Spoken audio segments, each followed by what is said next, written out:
Bienvenue à ce énième numéro de votre magazine Le Rendez-vous, qui a comme cela pour vocation de revenir sur l'actualité, allais-je dire, brûlante du pays des Lumumba.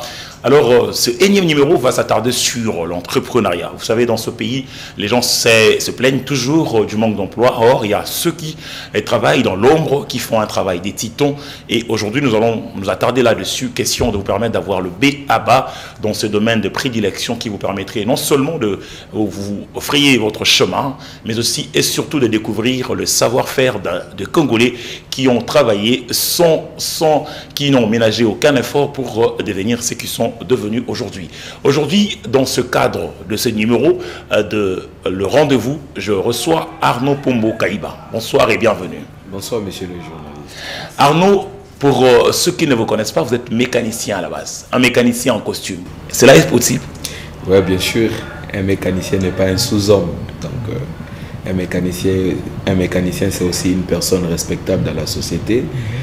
Un mécanicien, c'est une personne qui peut porter aussi une veste, qui peut enseigner, qui peut en fait jouir de certaines prérogatives de tout homme, de tout être humain qui a toutes les aptitudes physiques normales. Donc je dirais qu'un mécanicien n'est pas un sous-homme, donc il peut porter aussi la veste. Alors dites-nous, comment vous est venue l'idée de faire la mécanique? Bon, généralement, j'ai toujours dit que la mécanique a été une passion pour moi. C'est quelque chose qui est inné. Depuis tout petit déjà, j'ai été mécanicien. Le métier de mécanicien me donnait cette passion de le faire pendant que j'étais encore enfant, parce que je voyais des personnes en train de travailler sur les véhicules. Alors moi, le fait de voir ces personnes-là en train de travailler m'a inspiré aussi à ce que je puisse entrer ou adhérer dans l'idéologie de faire la mécanique. Et bien plus avant, il y a mon père, son grand frère, il fut aussi mécanicien. Donc j'ai hérité de son nom, il s'appelle Kaïba, il était mécanicien. Moi aussi, je suis devenu mécanicien par la suite. Donc c'est en fait une chose qui est innée, qui était dans le sang. Il y a mon frère qui est mécanicien, mon grand frère qui est mécanicien et mon petit frère qui est... Donc dans la famille, tous les garçons, nous sommes 5 garçons presque, je dirais, 4 sont mécaniciens.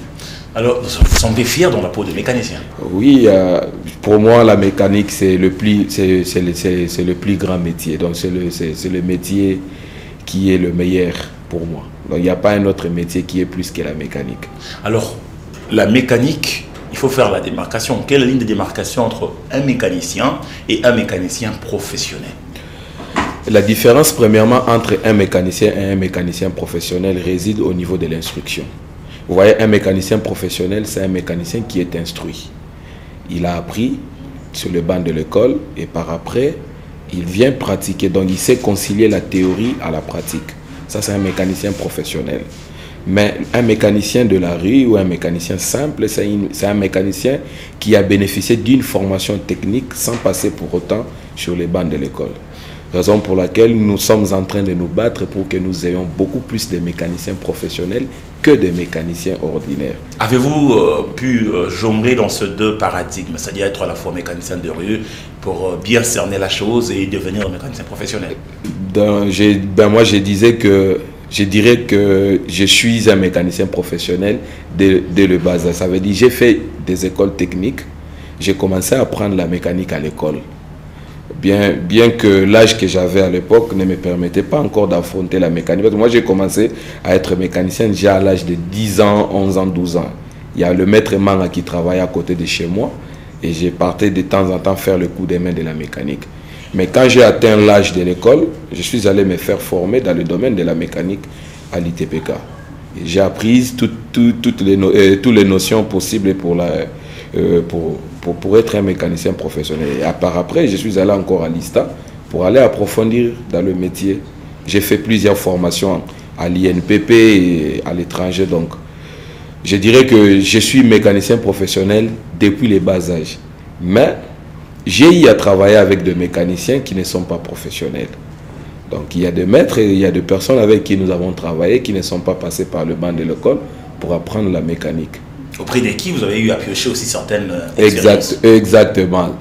Toutes ces personnes-là ne veulent pas dire qu'ils sont mauvais mécaniciens. Non, il y a de bons mécaniciens mais qui ne sont pas passés par l'école. Sentez-vous à l'aise, monsieur Kaïba, sentez-vous à l'aise parce que l'émission est bilingue. Vous pouvez parler en lingala pour que les gens aient une compréhension maximale de la chose. Vous étiez en train de parler tout à l'heure du moteur. Que faire lorsque le moteur connaît un problème? Est-ce que vous êtes en même de le réparer? Oui, bien sûr, je suis quand même mécanicien professionnel. Je disais que la différence entre le professionnel et un mécanicien de la rue, lorsque, par exemple, un véhicule a un problème, le professionnel, lui, arrive à expliquer les propriétaires du véhicule exactement ce qui se passe. Mais celui qui ne maîtrise pas ce qui se passe dans le moteur, il peut être capable de réparer, mais il sera en difficulté d'expliquer ce qu'il vient de réaliser comme travail. C'est par exemple, je salue les amis d'Enjili, là où je passe souvent m'approvisionner en pièces de rechange au quartier.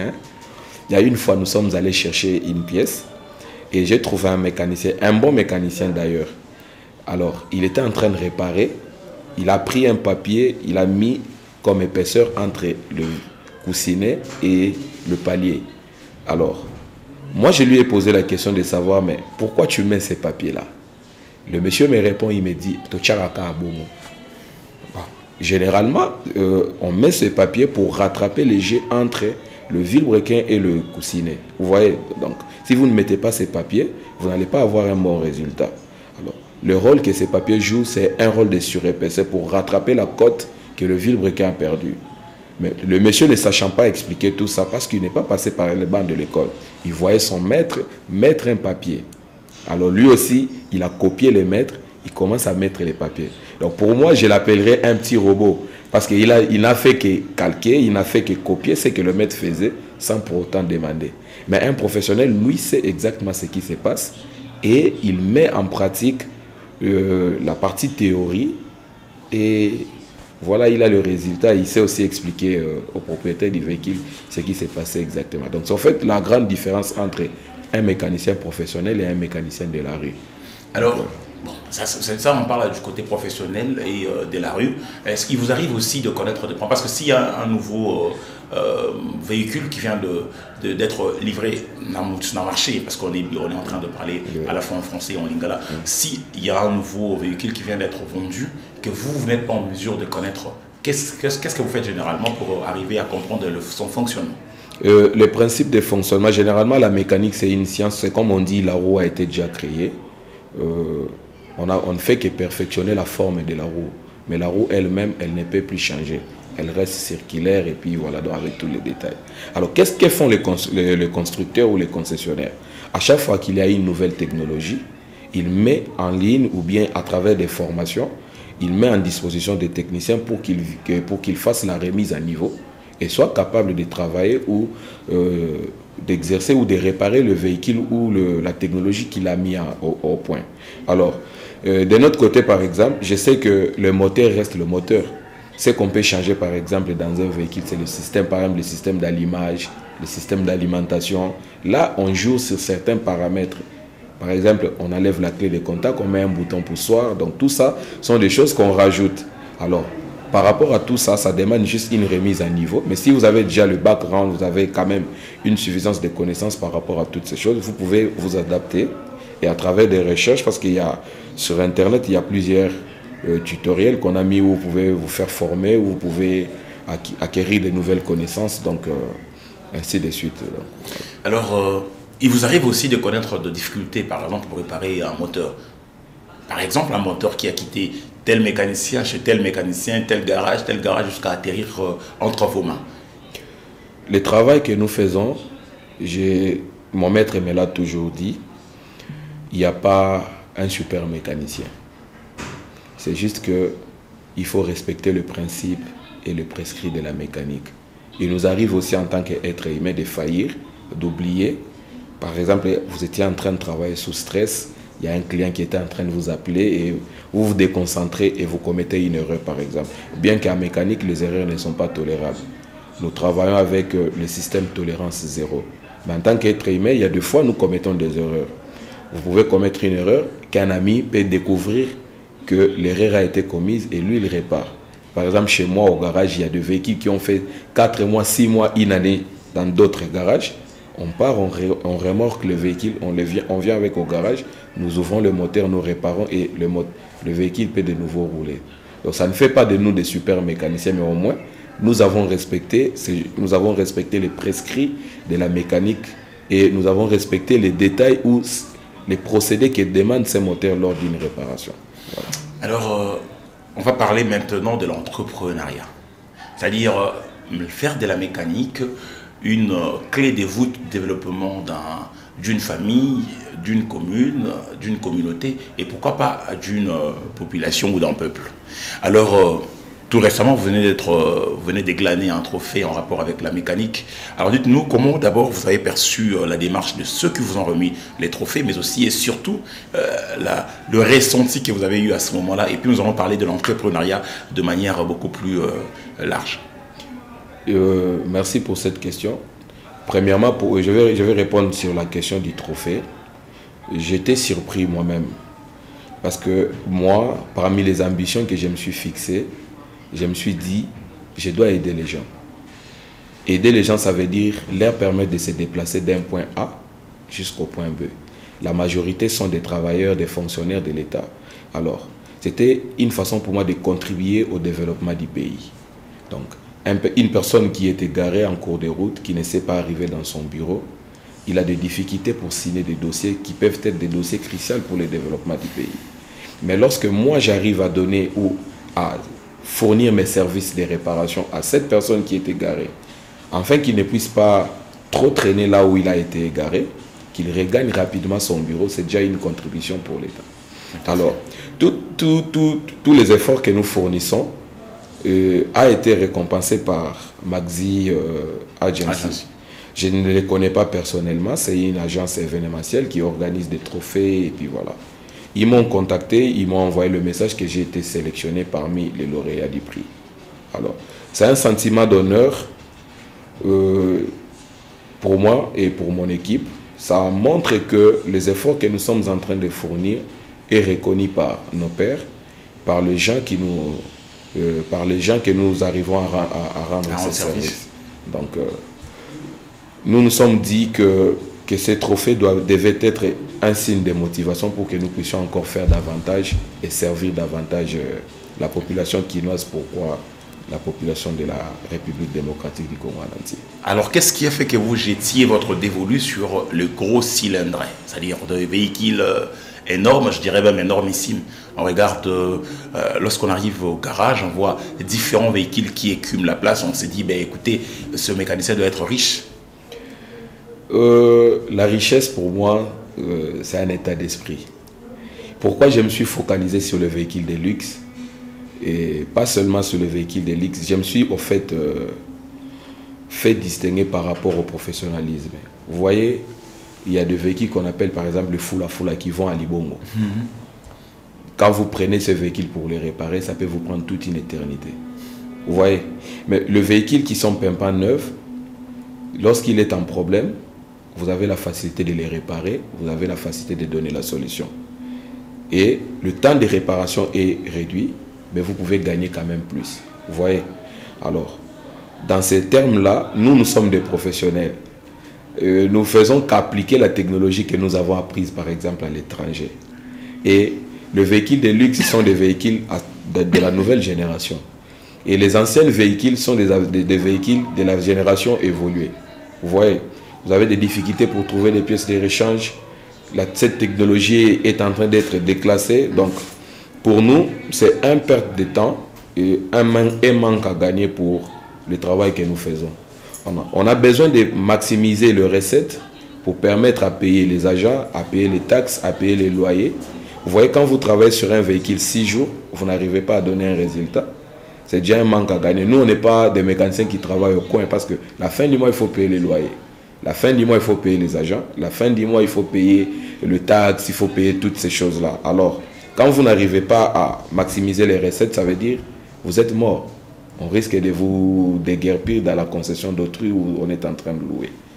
Alors, nous nous sommes fixés les objectifs de travail sur les véhicules qui sont à la mode.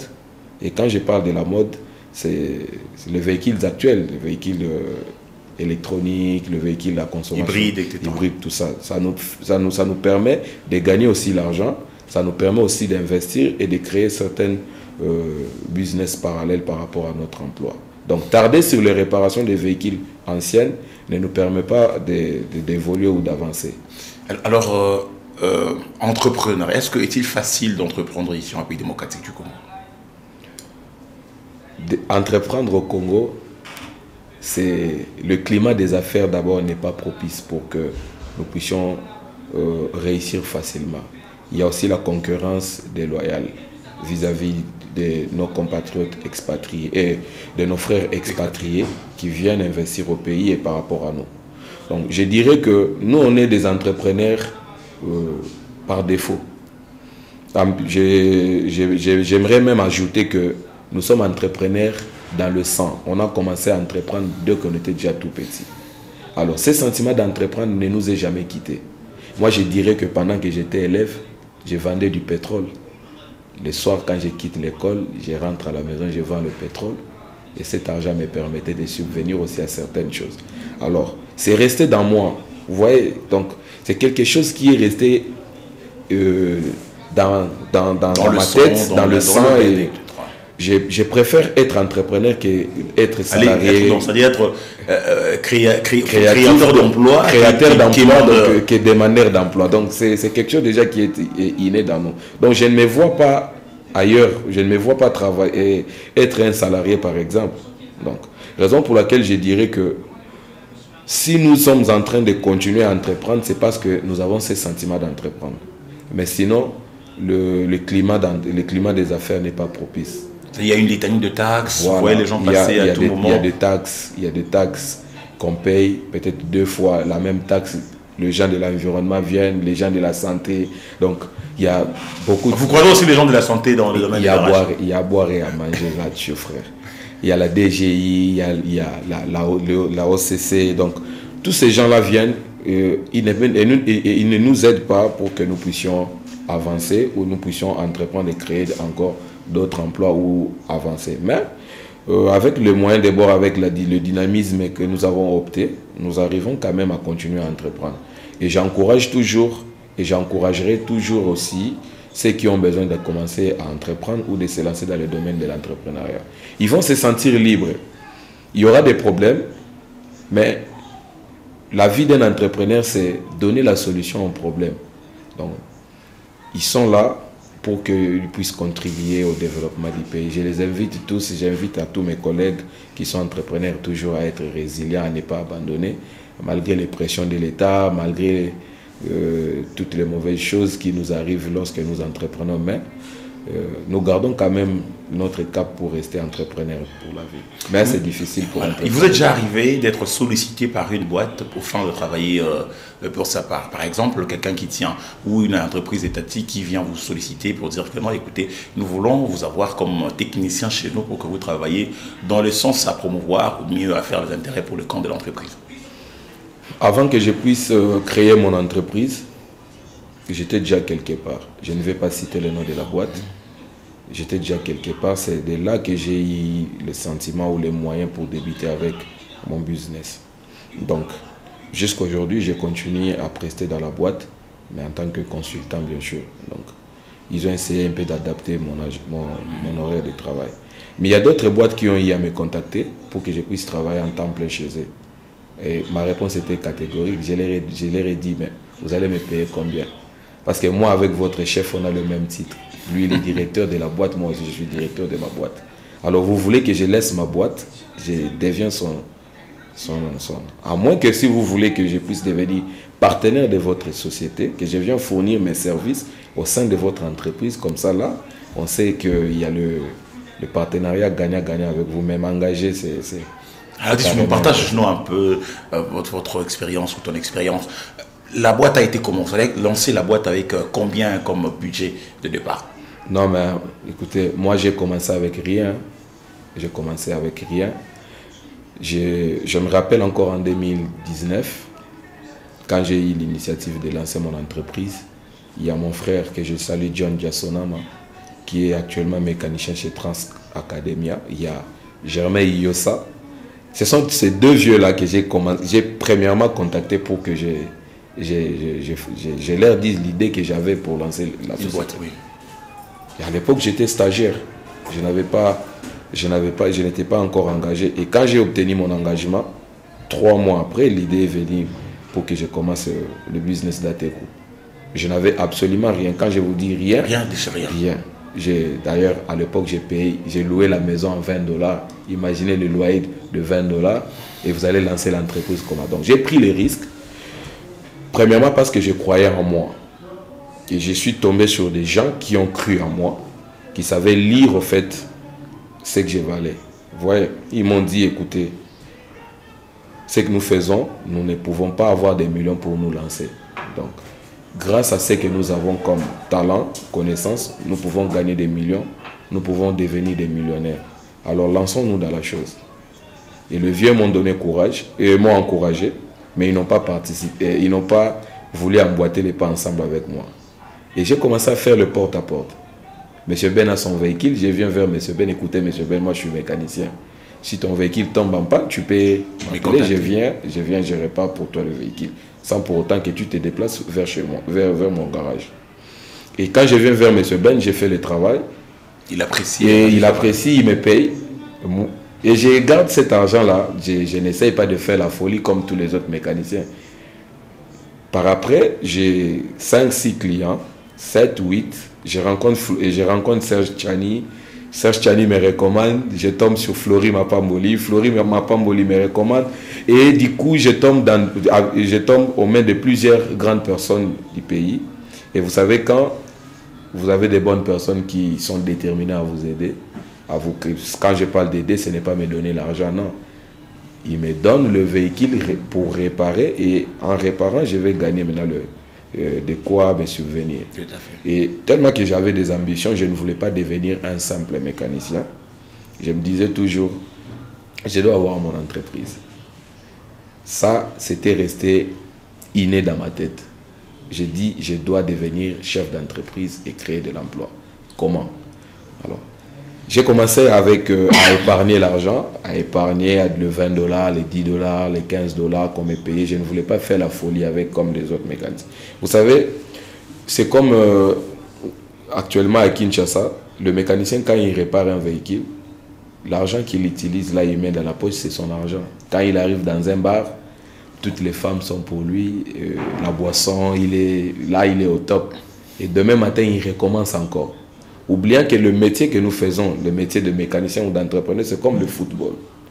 Mukolo choc, carrière et koufi. Oko katanape loboko. Tu ne seras plus mécanicien praticien. Mais quand vous investissez dans une société ou dans une entreprise où vous avez des agents, vous avez des travailleurs, même si au Bukani Loboko, vous avez l'entreprise qui sait vous prendre en charge. C'est pourquoi je dirais à tous les mécaniciens qui continuent de prendre le métier de mécanicien comme un métier qui n'est pas noble, comme un métier, comme le quoi cop, la mécanique n'est pas copté. Et ça a boulot oyo et comme il voir et a boulot sur le sérieux au tomba immeuble et a boulot sur le sérieux au kendepe à travers le monde comment voyager tout ça par-ci par-là. Donc je dirais qu'avec le maigre moyen que nous avons comme mécaniciens, que nous gagnons comme mécaniciens, nous pouvons mettre au point ou soit créer une synergie, une coalition entre plusieurs mécaniciens, mettre au point une boîte et puis commencer à servir les autres. Ça nous permettrait de devenir encore beaucoup plus aptes, de se former et pourquoi pas de devenir comme les Libanais que nous sommes en train de voir. Donc mon entreprise, je l'ai lancée, j'avais absolument rien. Et aujourd'hui, j'ai des agents, j'arrive à le payer, j'arrive à payer le loyer, j'arrive à payer tout qui est taxe ou quoi que ce soit à partir du néant que j'ai commencé. Et donc j'encouragerai les autres aussi à faire comme moi, bien que nous n'avons pas encore atteint ce que nous nous sommes fixés comme objectif. Pour être peut-être comme millionnaire, comme rebelle ou bien tout ça. Non, nous sommes en train de nous battre pour que nous puissions essayer d'implanter une entreprise qui sera indéboulonnable. Une entreprise qui va traverser les générations, que je vais léguer peut-être aux générations futures, même si je ne suis pas là. So na kufi côté na rozala ba ebisanga ye mwana na yoto bandeko na yo be ba leki na yo be ba collègue na yo, les gens avec qui tu as eu à travailler sont en train de pérenniser l'œuvre que tu as laissée. Donc pour moi ça serait une très bonne chose. Comment vous vivez la concurrence avec les Indo-Pakistanais, par exemple, pour ne pas dire carrément les expatriés qui ont choisi la République démocratique du Congo comme une seconde patrie? La première des choses, je dirais que ces gens-là sont soutenus. Ils sont soutenus par leurs propres compatriotes et ils sont soutenus par notre gouvernement. Il y a des grandes personnalités qui leur font confiance au détriment de nous, les nationaux. On ne fait pas confiance aux Congolais parce qu'ils savent aussi que les Congolais sont vraiment malhonnêtes. Non, non, tous les Congolais ne sont pas malhonnêtes. Je vais vous relater une histoire. Il y a un véhicule qui quitte une grande concession automobile. On me les ramène au garage, on me dit il y a le sifflement des freins. Le boss a dépensé beaucoup d'argent là où la voiture était, on n'a pas trouvé la solution. Mais le véhicule arrive chez nous, nous arrivons à réparer le véhicule et nous présentons la facture. On nous dit que la facture que nous avons présentée est bien plus beaucoup plus salée que par rapport à l'autre. Et l'erreur qu'ils avaient commise, c'était de laisser les factures de l'ancienne concession, donc du garage où le véhicule est venu, dans la boîte à gants. Quand j'ai ouvert, j'ai vu qu'il y avait la facture. C'est au moins 3 fois plus grand que la facture que j'ai à présenter. Je me suis posé la question de dire pourquoi c'est complexe. Je dirais que les gens qui ont beaucoup d'argent ont ces complexes d'infériorité, de prendre les nationaux comme des sous-hommes et de considérer les expatriés. Vous voyez, c'est vrai qu'il y a des mécaniciens malhonnêtes, mais nous tous ne sommes pas des mécaniciens malhonnêtes. Je venais de tomber encore sur un cas dans mon garage. Nous remettons les instruments pour travailler aux mécaniciens. Par oubli, le mécanicien n'arrive pas à remplacer la bougie lors de l'entretien. Le véhicule sort, il présente un petit souci en cours de route. On essaie d'ouvrir la bougie par le mécanicien de la rue. Il trouve que c'est l'ancienne bougie. Les propriétaires appellent le garage. Le garage avait déjà facturé la bougie. On reprend le véhicule revient au garage, nous payons, et nous remboursons l'argent de la bougie, mais nous remplaçons aussi la bougie. Vous voyez, c'est pour créer un climat de confiance entre le client et nous, les garages. Généralement, moi, je me suis toujours dit que la confiance est quelque chose, quand vous les perdez, vous ne pouvez plus les récupérer. Raison pour laquelle je veille toujours à ce que les travaux que nous faisons chez nous au garage ne puissent pas souffrir de quelques imperfections. De quelques imperfections, bien sûr, que nous ne puissions pas aussi perdre la confiance vis-à-vis de nos clients. L'identité que nous voulons nous créer, s'il faut les créer, c'est en commençant premièrement par être intègre. Vous voyez, et beaucoup de personnes vous diront que nous avons un bon témoignage concernant nos réparations. Il y a des personnes qui viennent nous laisser le véhicule, ils partent et ils viennent récupérer le véhicule, les travaux déjà faits. Vous voyez. Donc on peut dire voilà qui fait la force de votre entreprise. Exactement. Donc c'est que je dirais que par rapport à la concurrence, ce que font les expatriés, nous les faisons. Vous êtes même de le faire. Nous sommes capables de le faire, voire même plus que eux. Mais maintenant nous n'avons pas accès à certains marchés ils sont en train de trouver. Vous voyez, quand vous avez plusieurs marchés, ça veut dire vous pouvez encore engager d'autres personnes, créer d'autres sites, non seulement créer d'autres sites, vous avez la possibilité de former encore vos agents pour qu'ils deviennent encore beaucoup plus professionnels, beaucoup plus performants pour essayer un peu de donner le meilleur d'eux. Mais quand vous n'avez pas le marché, vous n'avez pas de marché, vous avez 4-5 véhicules. Vous foutez à Baja, vous avez en formation. Vous voyez. Mais si vous gagnez, moi, je marché, moi, organisme, moi, société, moi, de la binomie, tout cas. La fin du mois, vous savez par exemple que non, enveloppe, il y a qu'à côté, soit tu foutis le loyer, tu foutis la taxe d'impôt, nous allons rester avec ça.